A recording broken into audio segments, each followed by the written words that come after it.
Advantage Assam 2.0 আমি বিভিন্ন ধৰণৰ বিনিয়োগৰ কথা পাতিছোঁ, ডাঙৰ ডাঙৰ উদ্যোগীসকলৰ কথা পাতিছোঁ। কিন্তু প্ৰকৃতাৰ্থত যদি অসমখন উন্নতি কৰিব বিচাৰে কোনোবাই, তেনেহ'লে উন্নতি প্ৰথমে হ'ব লাগিব আমাৰ খেতিয়কসকলৰ। কাৰণ যিমানেই আমি এতিয়া আৰু কৃষি প্ৰধান ৰাজ্য হৈ থকা নাই বুলি নিজেই দাবী নকৰোঁ কিয়, কিন্তু আমাৰ এই খেতিয়কসকলৰ পৰাই আমাৰ এই খেতিয়কসকলৰ ওপৰতে নিৰ্ভৰ কৰে আমাৰ সমস্ত অৰ্থনীতি। আৰু সেইসকলৰ কথা আমি ভাবিব লাগিব। বৰ্তমান আমি উপস্থিত আছোঁ এডভান্টেজ আসাম 2.0 আজি যিহেতু প্ৰদৰ্শনীৰ বাবে মুকলি কৰি দিয়া হৈছে, আমি উপস্থিত আছোঁ খেতিয়কত। আৰু ইয়াত জানিব পৰা মতে বিভিন্ন স্থানৰ পৰা অহা, বিভিন্ন ৰাজ্যৰ পৰা, বিভিন্ন ৰাষ্ট্ৰৰ পৰা অহা যিসকল বিনিয়োগকাৰী, তেওঁলোকে আচলতে এই খেতিয়কত বিভিন্ন ধৰণৰ সম্ভাৱনা দেখা পাইছে আৰু ইয়াৰ পৰা অৰ্ডাৰ লৈ গৈছে, তেওঁলোকৰ পৰা ফোন নাম্বাৰ লৈ গৈ এনেধৰণে তেওঁলোকেও ইয়াৰ পৰা সামগ্ৰী বাহিৰৰ দেশলৈ লৈ যাবলৈ বিচাৰিছে। আমাৰ সৈতে স্বত্বাধিকাৰী আছে, তেওঁলোকৰ সৈতে কথা পাতিব বিচাৰিম। দাদা, আপোনাৰ সৈতে কথা পাতিব বিচাৰিছোঁ। এডভান্টেজ আসাম 2.0 যে এজন প্ৰথমতে ক'ব লাগিব খেতিয়ক বুলি, যিহেতু আপুনি খেতিয়কৰ সৈতে জড়িত, ব্ৰেণ্ডটোৱে আচলতে খেতিয়ক, তেওঁলোকৰ ব্ৰেণ্ডটোৱে খেতিয়ক। গতিকে প্ৰথম কথা, এইবাৰ যিহেতু ইতিমধ্যে সামৰণি পৰিলে এডভান্টেজ আসাম 2.0, এডভান্টেজ আসাম 2.0 এজন খেতিয়কক কি ধৰণে সহায় কৰিছে? এডভান্টেজ আসাম 2.0 খেতিয়ক এজনক যথেষ্ট ধৰণে সহায় কৰিছে। তাৰ ভিতৰত মই এইটো ক'ব বিচাৰিছোঁ যে যেনেকৈ ধৰক আপুনি যদি MSME লৈ যায়, তেওঁলোকো এজন এজন ক্ষুদ্ৰ ক্ষুদ্ৰ খেতিয়ক, তেওঁলোকে যিবিলাক মানে সৰু সৰু মাছৰুমেই হওক বা বিভিন্ন ধৰণৰ বাঁহ বেতৰ সামগ্ৰীয়ে হওক, তেওঁলোকো এজন এজন খেতিয়ক, তেওঁলোকে কিছুমান প্ৰডাক্ট ফৰ্মত বস্তুবিলাক লৈ আহিছে। ঠিক তেনেকৈ ধৰণে আমিও খেতিৰ লগতে জড়িত, সৰুৰ পৰাই খেতিৰ লগতে জড়িত। তাৰপিছত পঢ়া শুনা কৰিলোঁ, তাৰপিছত আমি খেতিৰ বিষয়ে চিন্তা কৰিয়ে, আৰু যিহেতু আমাৰ মাননীয় প্ৰধানমন্ত্ৰী ডাঙৰীয়াই আহ্বান জনাইছে যে আমি সকলোৱে হেল্থ কনচিয়াছ হ'ব লাগে, অৰ্গেনিক ফাৰ্মিঙত আমি যথেষ্টখিনি মানে প্ৰমোট কৰিব লাগে। ছিকিম অলৰেডি অৰ্গেনিক ষ্টেট হিচাপে ঘোষণা হৈ গৈছে। ঠিক তেনেদৰে আমাৰ নৰ্থ ইষ্টকো অৰ্গেনিক, উত্তৰ পূব ভাৰতকো আমাৰ অৰ্গেনিক হাব হিচাপে কৰাৰ এটা যথেষ্ট প্ৰয়াস কৰি আছে প্ৰধানমন্ত্ৰী ডাঙৰীয়াৰ নেতৃত্বত, আৰু লগতে আমাৰ মাননীয় মুখ্যমন্ত্ৰী ডাঙৰীয়ায়ো এই ক্ষেত্ৰত যথেষ্টখিনি মানে পদক্ষেপ লৈছে। গতিকে অৰ্গেনিক হাব হ'বলৈ হ'লে তো খেতিয়কে অকল অৰ্গেনিক বুলি কৈ প্ৰডাকশ্যন কৰিলেই নহ'ব, তাৰ কাৰণে অৰ্গেনিক ইনপুটছ যিবিলাক বায়' ফাৰ্টিলাইজাৰ, বায়' পেষ্টিচাইড মানে জৈৱিক সাৰ, জৈৱ সাৰ, জৈৱ কীটনাশক, এইবিলাকৰো প্ৰয়োজন খুবেই আছে। সেই হিচাপে চিন্তা কৰিয়ে আমি যাতে খেতিয়কখিনিক উপকৃত কৰিব পাৰোঁ, তাৰ কাৰণে আমাক এখন প্লেটফৰ্ম দিছে এডভান্টেজ আসাম 2.0, আৰু এই প্লেটফৰ্মখনৰ জৰিয়তে আমি ৰাইজক আহ্বান জনাব বিচাৰোঁ যাতে তেওঁলোকে আৰু অৰ্গেনিক বুলি কৈ তেওঁলোকে আৰু হেৰিৰ কাৰণে ৰৈ থাকিব নালাগে।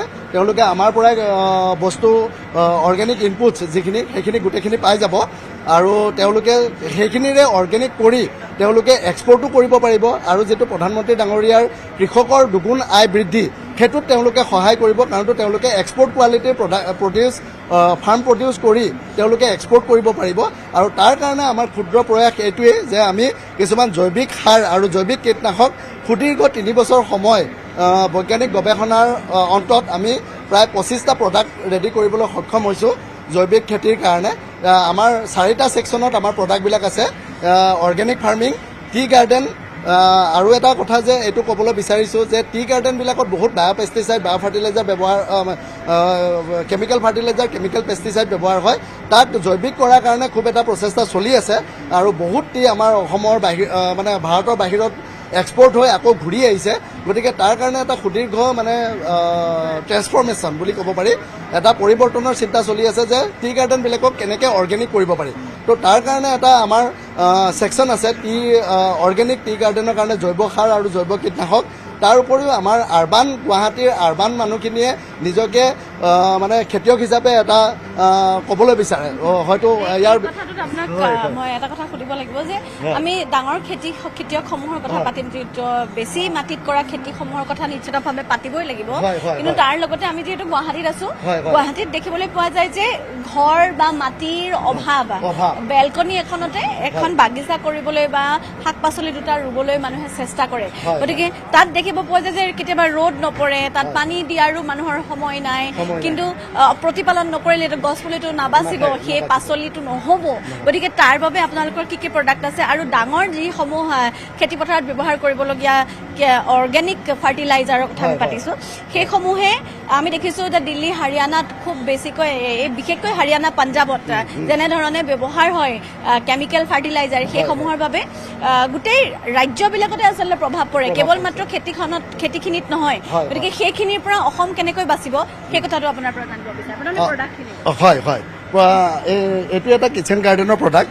এইটো আপোনাৰ কিচেন গাৰ্ডেনত বিভিন্ন ধৰণৰ হোৱা এইটো কিচেন গাৰ্ড, এইটো বিভিন্ন ধৰণৰ পোক পতংগৰ পৰা ৰেহাই কৰে আৰু ই বিভিন্ন ধৰণৰ বেক্টেৰিয়েল ফাংগেল ডিজিজ, তাৰমানে বেক্টেৰিয়াজনিত বা ফাংগাছজনিত যিবিলাক গছৰ আমাৰ শাক পাচলিৰ যিবিলাক ডিজিজ সেইবিলাক আপোনাৰ নিয়ন্ত্ৰণ কৰে। তো এই বস্তুটো তাৰ উপৰিও আমাৰ আৰু এটা প্ৰডাক্ট হৈছে, এইটো হৈছে NPKৰ অল্টাৰনেটিভ। আমি NPKৰ কাৰণে কেমিকেল ফাৰ্টিলাইজাৰ ব্যৱহাৰ কৰিবলগীয়া হয়, কিন্তু তাৰ অল্টাৰনেটিভ হিচাপে কিছুমান বেক্টেৰিয়া আছে যিয়ে NPK ফিক্স কৰিব পাৰে এয়াৰৰ পৰা, মানে বায়ুৰ পৰা। গতিকে এই বেক্টেৰিয়াবিলাকৰ সংমিশ্ৰণেৰে এই প্ৰডাক্টটো উলিওৱা হৈছে যাতে আমাৰ কৃষক ৰাইজে বা টেৰেছ গাৰ্ডেনে হওক, কিচেন গাৰ্ডেনে হওক, যিবিলাকত আপোনাৰ NPK ব্যৱহাৰ হয় তাৰ সলনি এই উৎকৃষ্ট সাৰটো, জৈৱিক সাৰটো ব্যৱহাৰ কৰিব পাৰে। ঠিক তেনেকৈ আমাৰ প্ৰায় 25টা প্ৰডাক্ট আছে। আৰু এটা প্ৰডাক্টৰ মই ক'ব বিচাৰিছোঁ, এইটো হৈছে আপোনাৰ ভাৰ্মি কম্প'ষ্ট, কিন্তু এইটো নৰ্মেল ভাৰ্মি কম্প'ষ্ট নহয়। ইয়াক এনৰিচ কৰা হৈছে বিভিন্ন ধৰণৰ বায়' ফাৰ্টিলাইজাৰ, এই বায়' ফাৰ্টিলাইজাৰ আৰু বায়' পেষ্টিচাইড দি এটা ফৰ্মুলেশ্যন বনোৱা হৈছে আৰু ইয়াক এনৰিচ কৰা হৈছে। নৰ্মেল ভাৰ্মি কম্প'ষ্ট যদি 100 গ্ৰাম দিব লাগে, ই 30 গ্ৰাম দিলে তাৰ সিমানখিনি গুণৱত্তা মানে পোৱা যায়। গতিকে এনেকৈ ৰিচাৰ্চ কৰি পেলাই প্ৰায় 25টা প্ৰডাক্ট আমি ডেভেলপ কৰিছোঁ টি গাৰ্ডেন। আৰু ইয়াৰ উপৰিও আমাৰ নেচাৰেল ফাৰ্মিং, যিটো পৌৰাণিক ভাৰতত কৃষি পদ্ধতিত বিভিন্ন ধৰণৰ কিছুমান সামগ্ৰী, যেনেকৈ গোমূত্ৰ, তাৰপিছত গোবৰ, তাৰপিছত নিম, ধপাতৰ পাত, এনেকুৱা ধৰণৰ বিভিন্ন ধৰণৰ সামগ্ৰী ব্যৱহাৰ কৰি আগতে পৌৰাণিক ভাৰতত খেতি কৰা হৈছিলে। তাৰো আমি 4টা প্ৰডাক্ট ৰাখিছোঁ। এইকেইটা হৈছে আগ্নেয়াস্ত্ৰ, জীৱামৃত, পঞ্চগব্য আৰু নিমা অস্ত্ৰ। তো এই 4টা প্ৰডাক্টেৰে আপোনাৰ নেচাৰেল ফাৰ্মিং কৰিব পাৰে। কোনোবাই যদি বিচাৰে যে নহয় মই আপোনাৰ জৈৱিকো নকৰোঁ, একদম আমাৰ ভাৰতীয় পৌৰাণিক পদ্ধতিত খেতি কৰিম, নেচাৰেল ফাৰ্মিং কৰিম, তেতিয়াহ'লে তেওঁলোকে সেইটোও খেতি কৰিবলৈ আমাৰ তাত 4টা প্ৰডাক্ট ৰেডি আছে। এনেকৈ আমি বিভিন্ন ধৰণৰ গৱেষণাৰ জৰিয়তে প্ৰডাক্টবিলাক আমি ডেভেলপ কৰিবলৈ সক্ষম হৈছোঁ। আৰু কৃষক ৰাইজক আমি এইখিনিৰ জৰিয়তে কৃষক ৰাইজক যাতে অৰ্গেনিক হ'বলৈ এটা আহ্বান জনাইছোঁ। আৰু তেওঁলোকে যাতে যিটো ভাবে যে কেমিকেল দিলে বেছিকৈ প্ৰডাকশ্যন হ'ব, কিন্তু আল্টিমেটলি এটা সময়ত প্ৰডাকশ্যন হৈ পেলাই মাটিৰ উৰ্বৰা শক্তি নাইকিয়া কৰি পেলাব। তাত যিবিলাক আমাৰ বেনিফিচিয়েল মাইক্ৰবছ, যিখিনি আমাৰ প্ৰয়োজনীয় মাইক্ৰবছ, সেই মাইক্ৰবছবিলাক ধ্বংস কৰি পেলাব কেমিকেল ফাৰ্টিলাইজাৰ। আৰু কেইবাবছৰো একেৰাহে খেতি কৰাৰ পিছত মাটিৰ গুণৱত্তাটো নাইকিয়া কৰি পেলায়। গতিকে কিন্তু জৈৱিক সাৰ ব্যৱহাৰ কৰিলে, জৈৱিক কীটনাশক ব্যৱহাৰ কৰিলে তাৰ গুণৱত্তাটো মানে একেই থাকে আৰু এই মাটিৰ কোনো অনিষ্ট নকৰে বা লগতে আমাৰ শৰীৰৰো অনিষ্ট নকৰে। আপোনালোকে গম পাব, পাঞ্জাৱৰ পৰা এখন ট্ৰেইন যায় যিখনক কেঞ্চাৰ ট্ৰেইন বুলি কয়। একমাত্ৰ কেমিকেল ফাৰ্টিলাইজাৰৰ কাৰণেই সেই কেঞ্চাৰ বা বিভিন্ন ধৰণৰ ৰোগৰ সৃষ্টি হৈছে। গতিকে আমি সোনকালে আমাৰ অসমখনত কেমিকেল ফ্ৰী কৰি, অসম বুলিয়ে নহয় উত্তৰ পূব ভাৰতক লগতে সমগ্ৰ ভাৰতক কেমিকেল ফ্ৰী কৰি জৈৱিক খেতিৰ কাৰণে মই আহ্বান কৰিব বিচাৰিছোঁ। আৰু জৈৱিক খেতিৰ জৰিয়তে তেওঁলোকে যাতে আয় দুগুণ কৰিব পাৰে তাৰ কাৰণে মই চেষ্টা কৰিছোঁ। আৰু তাৰ লগতে আমি যিহেতু এডভান্টেজ আছামত আছোঁ, এটা কথা সুধিব লাগিব যে যিসকল বিনিয়োগকাৰী আহিছে, আমি জানো যে বিভিন্ন দেশৰ বিনিয়োগকাৰীয়ে ইয়াত আহি কিছু সম্ভাৱনা দেখা পাইছে, আপোনালোকৰ সৈতে কথা পাতিছে। কি কৈছে, কি কথা বাৰ্তা হৈছে তেওঁলোকৰ সৈতে, কোন কোন দেশৰ বিনিয়োগকাৰীয়ে বা উদ্যোগীসকলে আপোনালোকৰ সৈতে কথা পাতিছে, ডেলিগেটছসকলে কথা পাতিছে, কি কথা বাৰ্তা? হয় হয়, আমাৰ তাত ভূটান, তানজানিয়া আৰু ৰাছিয়াৰ এখন ওচৰৰ কাণ্ট্ৰিৰ পৰা আহিছিলে, ইউগোস্লাভিয়া নেকি, এই 3খন কাণ্ট্ৰিৰ প্ৰতিনিধি আহিছিলে। তেওঁলোকে ইয়াত যদিও বিনিয়োগ কৰিছে বা বিনিয়োগ MOU চাইন কৰিছে, কিন্তু আমাৰ তাত আহি তেওঁলোকে খুব ভাল পাইছে আৰু তেওঁলোকে আমাৰ লগত টাই আপ কৰাৰ কাৰণে আগ্ৰহ প্ৰকাশ কৰিছে। আৰু এই ক্ষেত্ৰত মই মুখ্যমন্ত্ৰী ডাঙৰীয়াৰ শলাগ ল'ব লাগিব যে এডভান্টেজ 2.0ৰ জৰিয়তে তেওঁলোকে আমাক এখন প্লেটফৰ্ম দিছে আৰু এই প্লেটফৰ্মখনৰ জৰিয়তে আমি তেনেকুৱা ধৰণৰ ইনভেষ্টৰ বা ইনভেষ্টৰ পাবলৈ সক্ষম হৈছোঁ। আৰু তেওঁলোকে খুব আশা কৰিছে যাতে আমি তেওঁলোকক মানে এই বস্তুখিনি ছাপ্লাই দিব পাৰোঁ, তেওঁলোকৰ দেশত যাতে অৰ্গেনিকৰ যিটো চাহিদা সেইটো যাতে পূৰণ কৰাত সহায় কৰিব পাৰোঁ।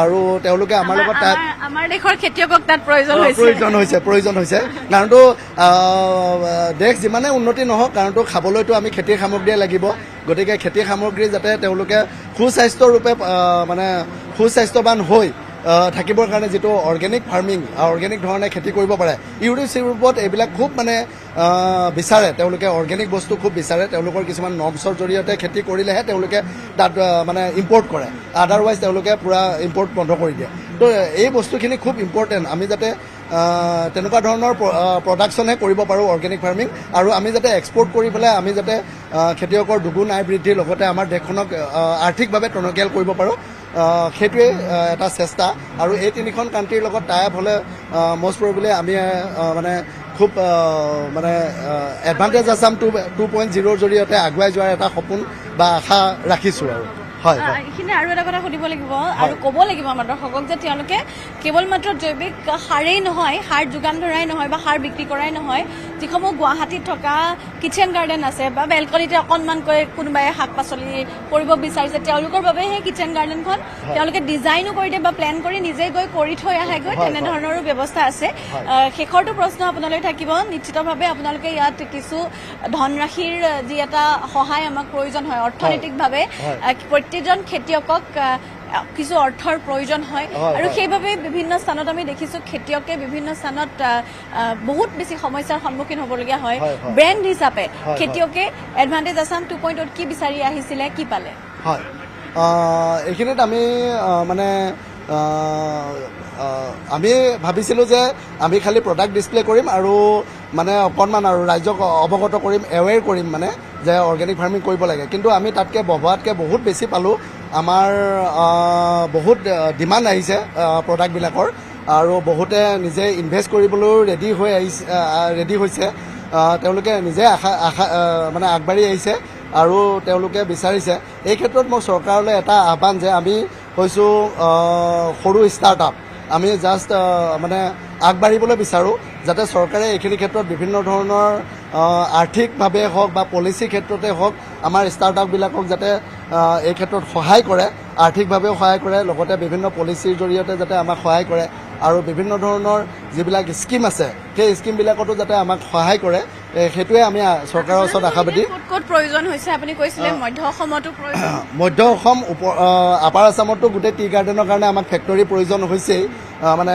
ইণ্ডাষ্ট্ৰী ছেটআপ কৰিব লাগে আৰু লোৱাৰ আছামত গোটেই অৰ্গেনিক ফাৰ্মিঙৰ কাৰণে মানে মধ্য অসমত অৰ্গেনিক ফাৰ্মিঙৰ কাৰণে যথেষ্টখিনি স্ক'প আছে গতিকে তাত ইণ্ডাষ্ট্ৰী ছেটআপৰ কাৰণে আমাক যথেষ্টখিনি আৰ্থিক এটা সাহায্যৰ প্ৰয়োজন আছে চ' এই ক্ষেত্ৰত চৰকাৰে যাতে আমাক অকণমান আগবঢ়াই নিয়াত সহায় কৰে তাৰ কাৰণে মই চৰকাৰৰ ওচৰত অনুগ্ৰহ কৰিম আৰু অনুৰোধো কৰিম যাতে তেওঁলোকে আগবঢ়াত সহায় কৰি দিয়ে আৰু তেওঁলোকৰ যিটো অৰ্গেনিক ফাৰ্মিঙৰ সপোন বা আমাৰ সকলো সমগ্ৰ অসমবাসীৰ ৰাইজৰ লগতে ভাৰতবাসীৰ ৰাইজক যিটো মানে সুস্বাস্থ্য প্ৰদান কৰাৰ এটা প্ৰয়াস সেই প্ৰয়াসটোত যাতে আমাক আগবাঢ়ি যোৱাত সহায় কৰে এইটোৱে মই চৰকাৰৰ ওচৰত অনুৰোধ ৰাখিছোঁ হয় আপুনি বিচৰা বাতৰি পাব কেৱল নিউজ 18 এপত নিউজ 18 এপ ডাউনলোড কৰিবলৈ স্কেন কৰক এই QR কোড গুগল প্লে ষ্টৰতো পাব এই নিউজ 18 এপ